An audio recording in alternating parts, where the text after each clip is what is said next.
Hi everyone, I'm Lajos Kemény, the editor-in-chief of the International Journal of Dermatology.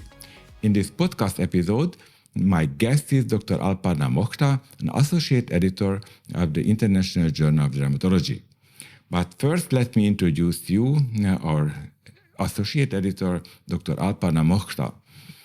She is a dual board-certified dermatologist with advanced training in leprosy and cosmetology. She is a specialist dermatologist at the MNC Healthcare in Sharjah in the United Arab Emirates. And she's also an EAACI UMS certified in allergy and clinical immunology and an associate editor of our journal of the International Journal of Dermatology. She also holds a research fellowship in immunology from the hospital clinic in Barcelona. Her academic interest focuses on tropical infections, inflammatory dermatosis, and drug hypersensitivity. She has authored over 100 peer-reviewed publications and received international scholarship from all the big dermatological societies, including the EADV, the AAD, the British Association of Dermatologists, and the International Society of Atopic Dermatitis. Dr. Mohta also serves on the CORAL's Task Force for Lichen Sclerosus and in the International Society of Atopic Dermatitis Task Force on social media misinformation and topical steroid withdrawal mislabelings. So, welcome, Alpana, welcome on the board of the editorial board of the IJD. I'm very happy to have you here in our podcast episode. So once again, thank you so much, Professor Kemény. Thanks a lot for this warm introduction. I'm truly grateful to the International Journal of Dermatology for inviting me to be a part of this podcast. It's indeed a pleasure and an honor to be here, and I'm eagerly looking forward to this conversation with you. Yeah. Alpana, please tell us a few words about what was your motivation to join to the editorial board and later on to become an associate editor of the International Journal of Dermatology. So actually my motivation to join the IJD editorial board was twofold. The first was definitely IJD's wide international readership that distinguishes it from other international journals. There is representation from all over the world, not just Western countries. And being somebody who has a skin of color and who treats patients with skin of color every day, it definitely matters a lot. Skin of color has different skin spectrums, different phototypes, access to treatment, cultural factors, and even our research priorities are still different because we are a developing nation. And IJD's lineup of papers over the last few years represents that very well, especially when it comes to clinical practice. So this was one of my interests. And second was my personal interest in editorial work. Before joining IJD, I did an editorial mentorship program with the Journal of the American Academy of Dermatology. During that time, I learned what senior reviewers actually look for in a research paper. I was a little surprised because I used to think almost all of the big journals, big shots would be into research papers which are about groundbreaking new topics like some immunological pathway or some experimental drug trial. But I did realize that that's not really the case all the times. Many times, even the most basic of topics like epidemiology, ethics, and even insurance coverage can be considered for publication if they add value to readers' everyday clinical practice. And after that training, I felt IJD was a really good fit for me. To be honest, I have learned so much from my mentors, from the reviewers, and the senior professors who have helped me out in my academic journey. This entire few years I have been working as a dermatologist. I felt being a part of an editorial board of something like IJD could be a way to give back to this community of academia. So yeah, there's that. Yeah, I met you first as a reviewer, and I was asking you to review a paper, and you were so quick, and in a few days you delivered an excellent review, because sometimes we receive reviews from different reviewers that are not really good ones. But your reviews were always really quick and scientifically perfect. So I checked then at that time, what is your background? And I have seen your many different prestigious prizes and so on and so on. And then I send you again a few more papers, and again quick and perfect reviews were delivered. So then I said I have to invite that lady to the editorial board because it was really amazing. As editor of the journal, what do you think dermatology has seen the most significant development in the last few years? It definitely has to be biologicals and targeted therapy. There is no denying that. I'm sure a lot of listeners who are here as dermatologists might relate to this. But frankly, when it comes to treating any kind of chronic inflammatory disorder, despite all the advancements in the pathogenesis, we know different pathways, the rationale behind the latest treatments and whatnot. At the end of the day, treating patients with these issues can be frustrating because patient wants to be treated. They're not concerned about what exactly is going on. They want a solution for their problem. And for the longest time, all we had was steroids and a handful of immunosuppressants. That's true even now when it comes to developing countries like India. And given the comorbidities, many times, even for these immunosuppressants, there are many contraindications. But having biologicals definitely has made treatment much easier for a lot of patients. In India, where I was previously working at my institute, although we started cautiously, but we were using biologicals like rituximab for pemphigus, omalizumab for urticaria, secukinumab for psoriasis, and rarely even adalimumab for things like hidradenitis. But I know about larger centers that have really good research going on, and they have started using agents like Dupixent and even trilacizumab. So biologicals, I feel, have made a big difference in treatment, and slowly even the smaller centers are starting to catch on in the developing part of the world. And even in my practice, not really biologicals where I work right now, because I just work at a clinic. We don't really have a very extensive setup here in UAE where I'm working. But I do like to use JAK inhibitors every now and then whenever there is an indication, like extensive psoriasis with or without psoriatic arthritis, even alopecia, sometimes cases of chronic spontaneous urticaria, and maybe even vitiligo with good success. So I feel this field is still evolving, but as far as biologicals and small molecules are concerned, they are going to be big for dermatology in the next decade. I see that you covered a lot of different fields in dermatology, with focusing on inflammation, leprology, cosmetology. What is your main research field and what is your most favorite field in dermatology? It has to be tropical infections for sure, because my interest in this field developed while I was working in various centers. So the first tropical infection that I came across, which I found really interesting, was leprosy. We would see the under-recognized cases of leprosy having delayed reaction, delayed diagnosis, even deformities and multi-drug resistance. Tuberculosis is also big in India right now. There are cases of cutaneous tuberculosis, tuberculates, extensive drug resistance cases. And this is not something that is discussed very extensively in the Western curriculum so far. But during my journey, I did develop more and more interest in this field. And even when I went back to my alma mater after my graduation, when I went back to my hometown, there we would introduce patients with immunotherapy, working with warts like HPV infections, both cutaneous and genital infections, and immunotherapy, including MMR, PPD tuberculin, of course, which is used for Mantoux reaction, MW vaccine, intralesional vitamin D3. These were all the things that we were trying with good success rate. Especially topical BCG stood out as a very good treatment when it comes to treating verruca plana in children and even genital warts. So all in all, my interest focuses around tropical infections and to a certain extent, even inflammatory diseases.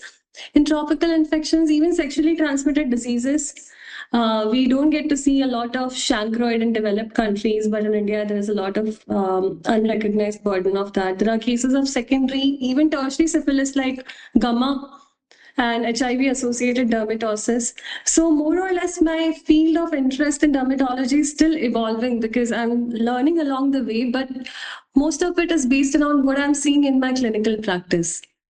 I see. You mentioned further leprosy.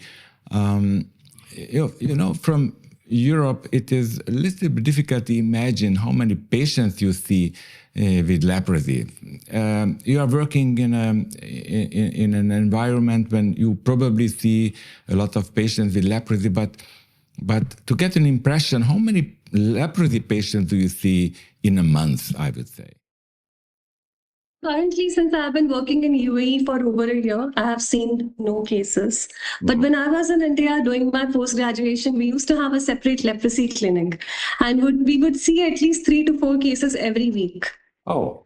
We had an entire leprosy community. These were patients who were from a very poor socioeconomic status, and a lot of them were migrants who had come there to earn livelihood.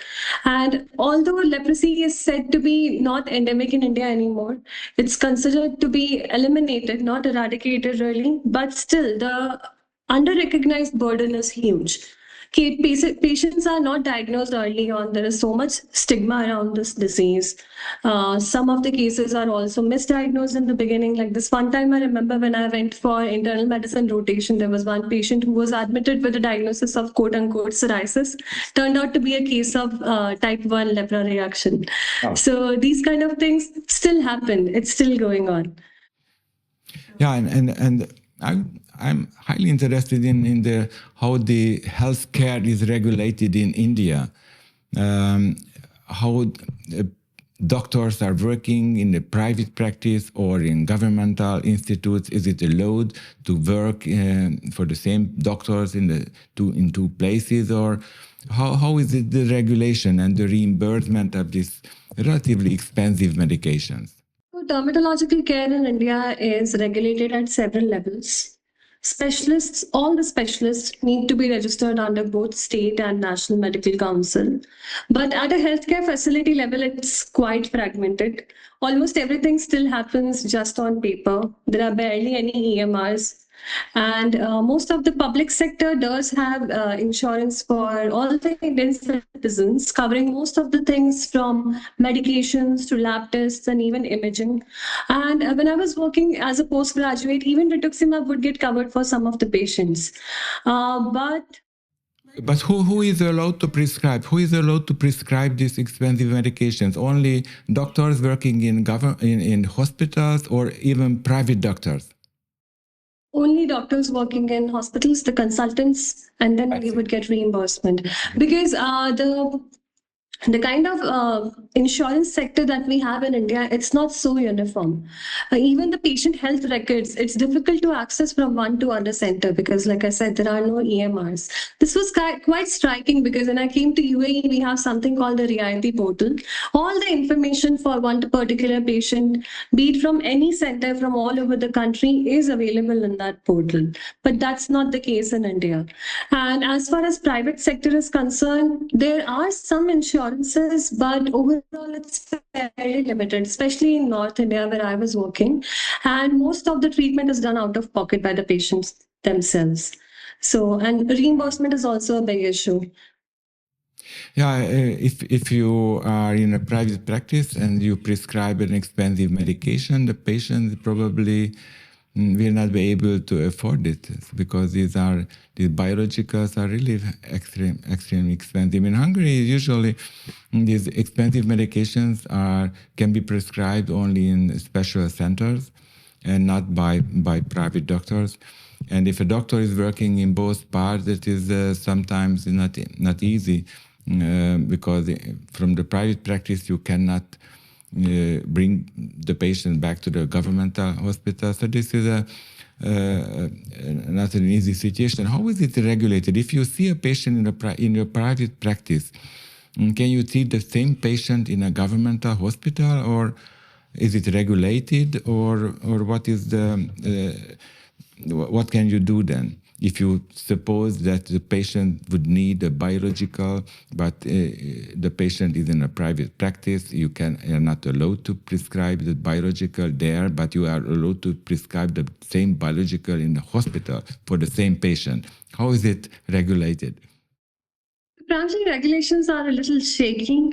All in all, Mainly the government hospitals and the medical colleges are carrying a large burden of the underserved cases. There are both general practitioners and specialists.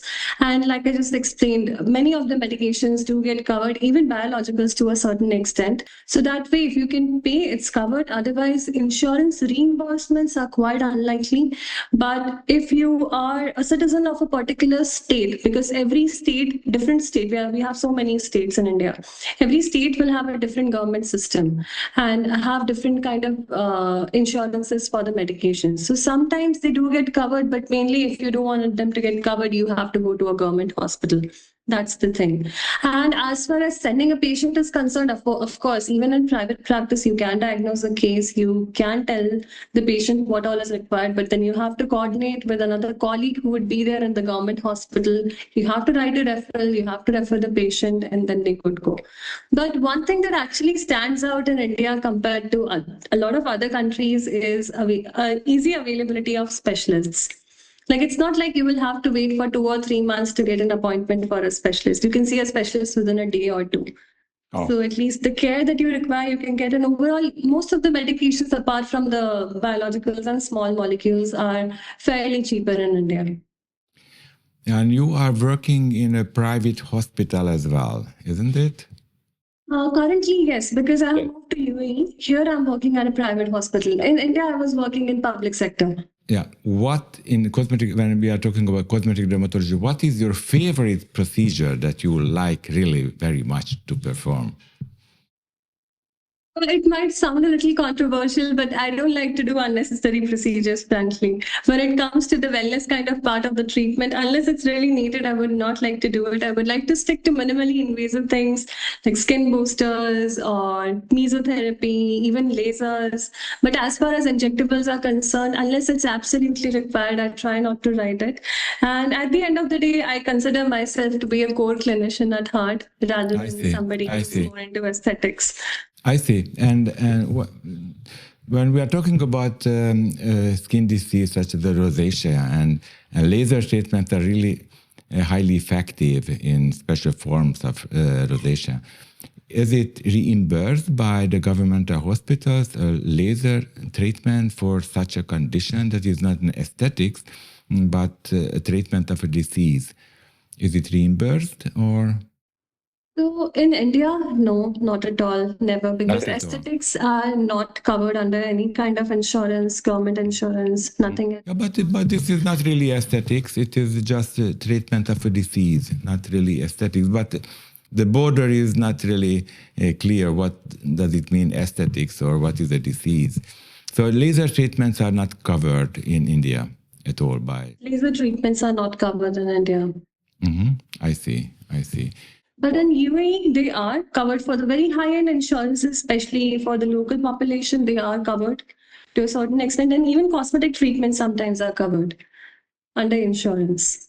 Yeah. Returning to our journal, what do you think? What are the major challenges? We are receiving more and more papers, more and more manuscripts to review. It's extremely difficult and more difficult to find good reviewers. How do you see this academic process?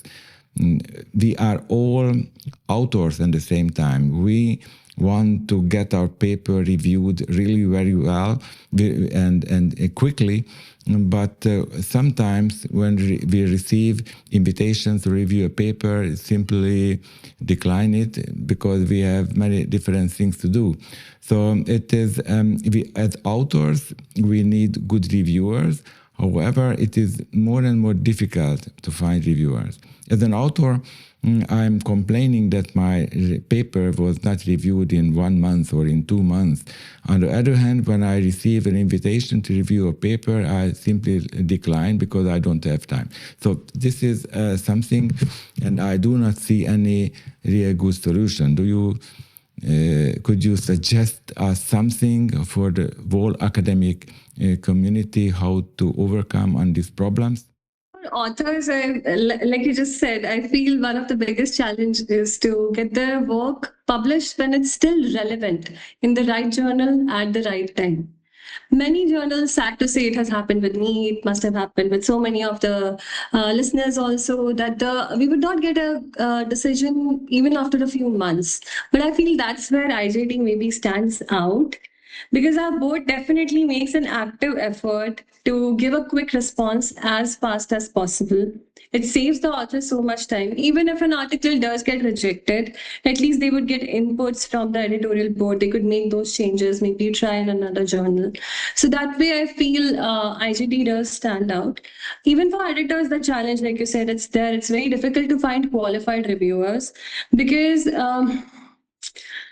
sometimes reviewers are not getting the papers, like the kind of papers which the kind of topics in which they specialize. And many times, even if they do specialize in those topics, they don't really have the time, because for so many dermatologists, our clinic hours are already full, and the academic work is mostly happening more or less outside the work hours. So yes, I do understand sometimes even declining a review by a potential reviewer is understandable. But I think at least for young dermatologists who are still trying to make it big in the academic world, reviewing is worth considering, because to become a reviewer, you just need to know how to read a research paper better. You need to, if you become a reviewer, you will stay updated in the latest in the field. And in a cool way, I feel it's like having an insider tip, right? Sometimes you get to read a groundbreaking research even before the rest of the world gets to read it. So that's something interesting that could encourage at least newer dermatologists, younger dermatologists, to consider this field.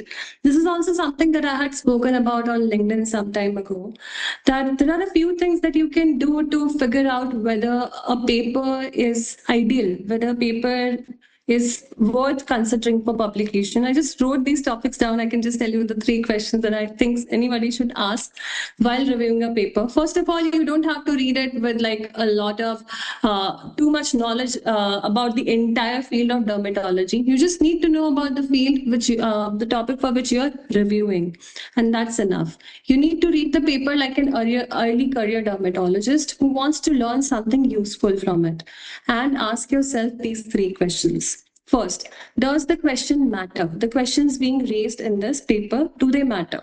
Second, are the methods sound? Whatever the authors are talking about, does the methodology make sense to you? Is it something that is reproducible? And third, are the conclusions fair? Because sometimes, at least as far as conclusions are concerned nowadays, like you talked about, the volume of papers has increased drastically. It's a good thing, but then we are also seeing a lot of AI slop. So sometimes the results are blown out of proportion, some things are overstated, and AI has also been known to hallucinate citations. So that a reviewer needs to be careful of while reviewing the paper. But overall, with time, if you're able to understand these things, and if you feel the answer to all of these 3 questions is yes, then definitely a paper is worth considering for publication. And if it's a breakthrough concept, then even in an elite journal like IJD. Yeah, thank you very much. These 3 good suggestions for new reviewers were really, really extremely useful. So I think that we have to share with our potential reviewer these 3 suggestions, because it was really clear and understandable for everyone. So thank you very much, Alpana, for joining to the editorial board and for joining to the podcast episode for today. And I wish you a lot of success in your academic career. Thank you very much.